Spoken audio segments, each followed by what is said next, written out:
Here we have the top 20 greatest weapons in Lords of the Fallen. Even though every single weapon on this list is a beast, I do have them ranked in order, which means the further we go, the weapons will get stronger and stronger. Alrighty then, let's jump right into it.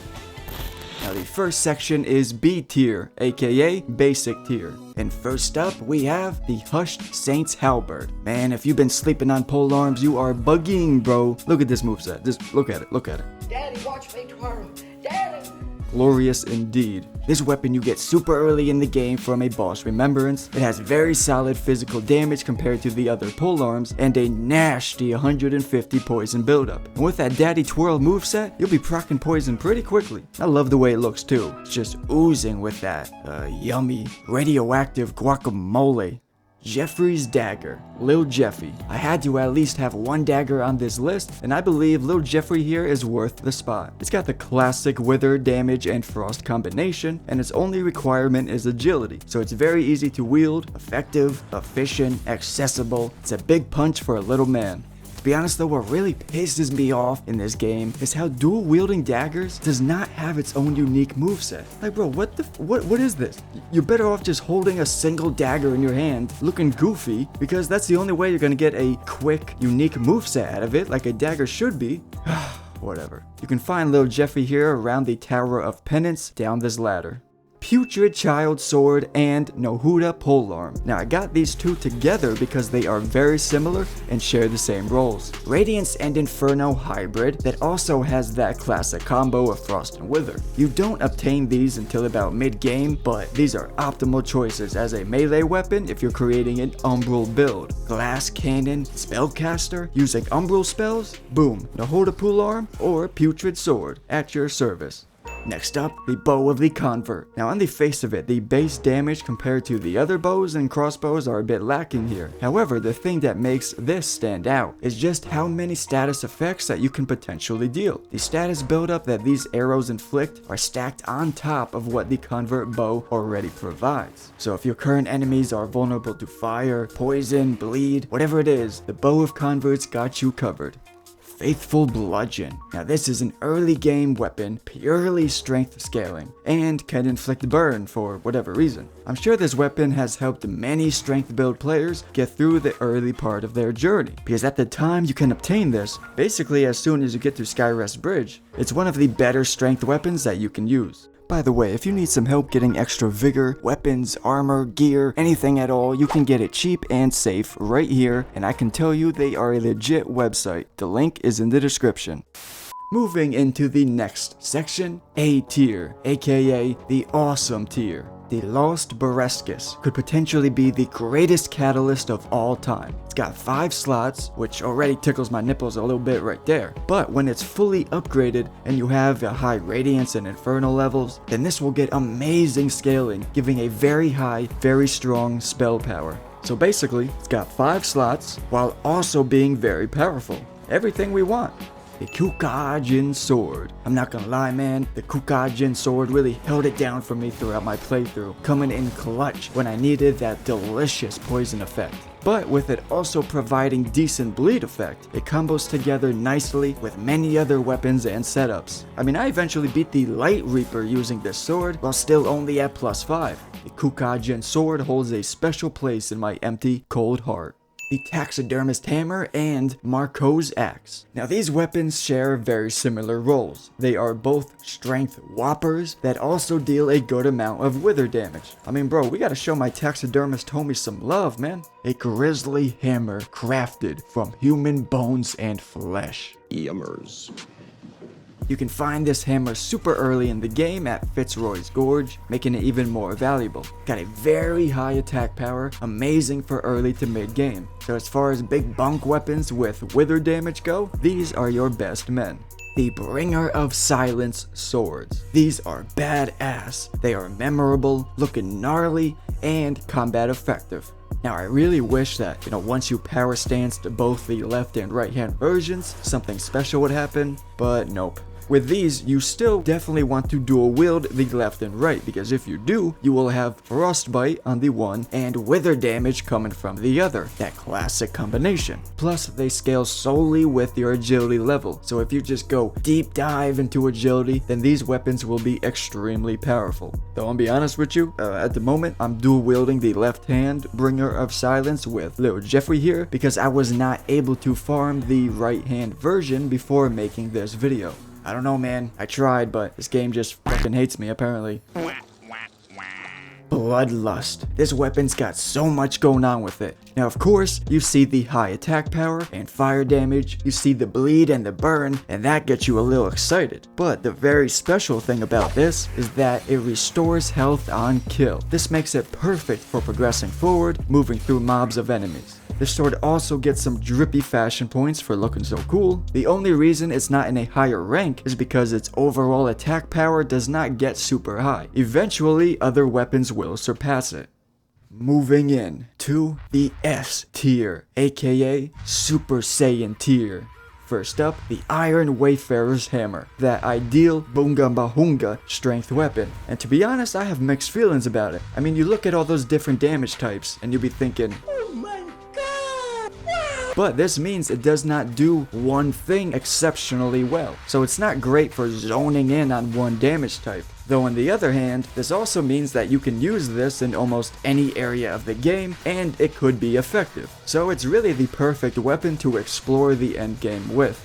And as you can see, I'm big bonking everything. I believe it even gives you hyper armor, because I'm eating through attacks that I would normally be staggered from.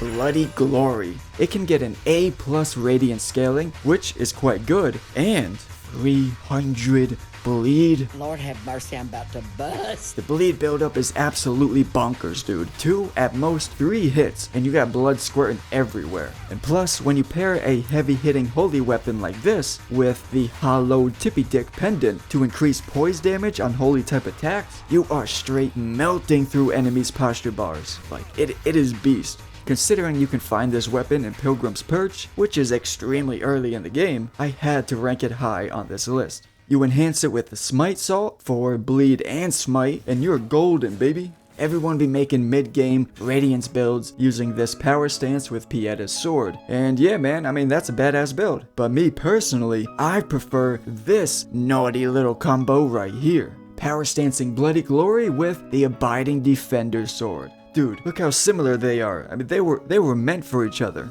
The Ebonlight Abiding Defender Withering Cold Grand Sword. It's a long-ass sword with a long-ass name that deals wither damage, but also inflicts bleed and frostbite status buildups. That is just wild stuff, man. Wild stuff.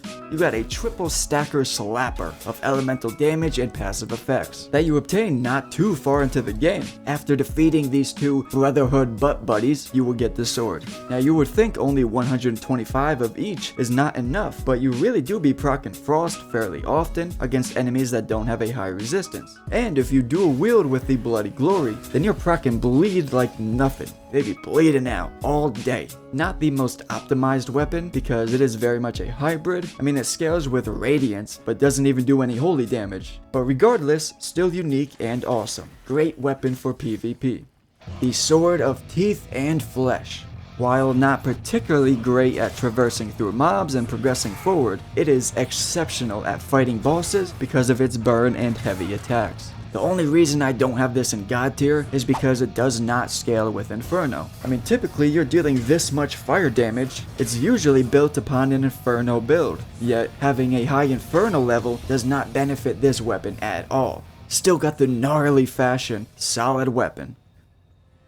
Finally, we have entered the God tier. Let's go! The Grinning Axe. It's smiling at you, cheesing from cheek to cheek. Okay. Potential for S-grade Inferno scaling? Noish. Wither damage? Delicious. 80 burn and 80 ignite? My god.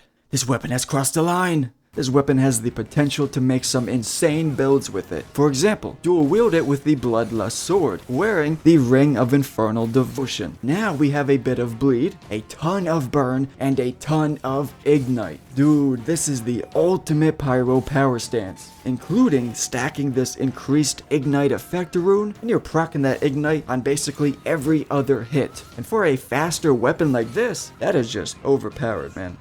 I love it. I love it. One of the greatest inferno weapons in all the game.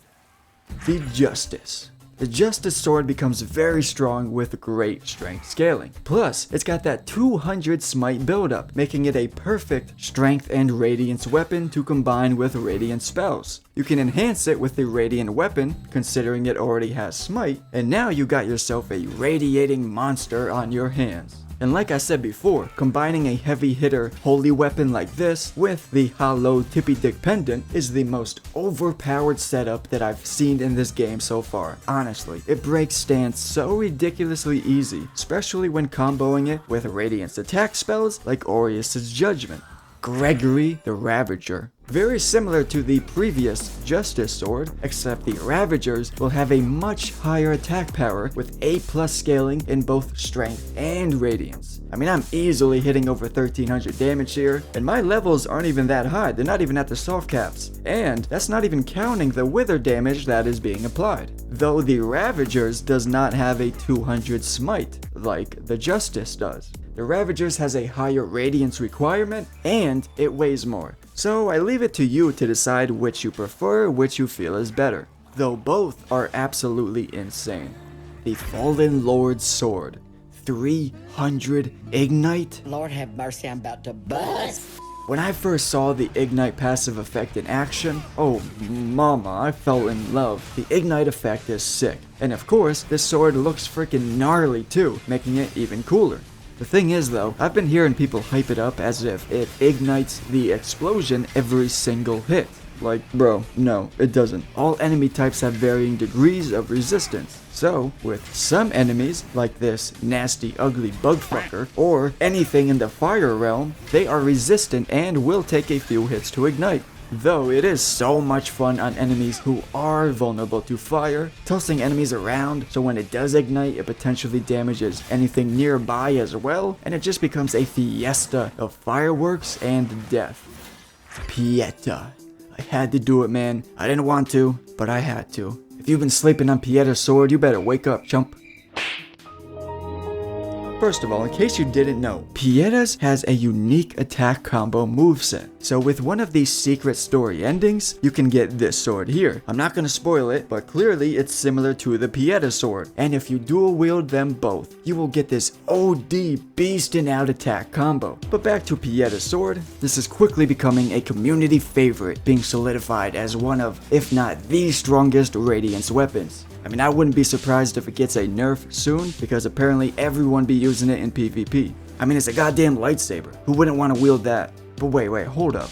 A yellow lightsaber? Who have we seen wield a yellow lightsaber? Oh god, no! God, please, no! No! Dual light reapers. Right off the bat, boom. These also have a unique attack combo. They have to both be +5 fully upgraded in order to do this. But right there, that is shit, dude. That right there puts them on this list. Though at first, I wasn't too sold on these lightreaper swords. I thought, well, what's the big idea with these? They don't seem that strong. They deal fire damage. That's it. Like, whoop-de-fucking do. But as you upgrade them, you will notice how ridiculously high their attack power can get, and how strong they truly are. 400 attack power on a short sword is absolutely fucking barnacles. Their design is wicked cool as well. As you're fighting and running around, you can always clearly see that red ember glowing from the swords. It really pops out and looks cool. So the fact that when fully upgraded, these things do massive damage, look very cool, and have an insane unique attack combo, I think they take first place spot for sure. But what do you think? Did I get the #1 position right, or was my whole list totally fucked? Comment your opinion and what you rank your favorite weapons down in the comments section below. Thank you for watching, my fellow jabroni. I will talk to you later.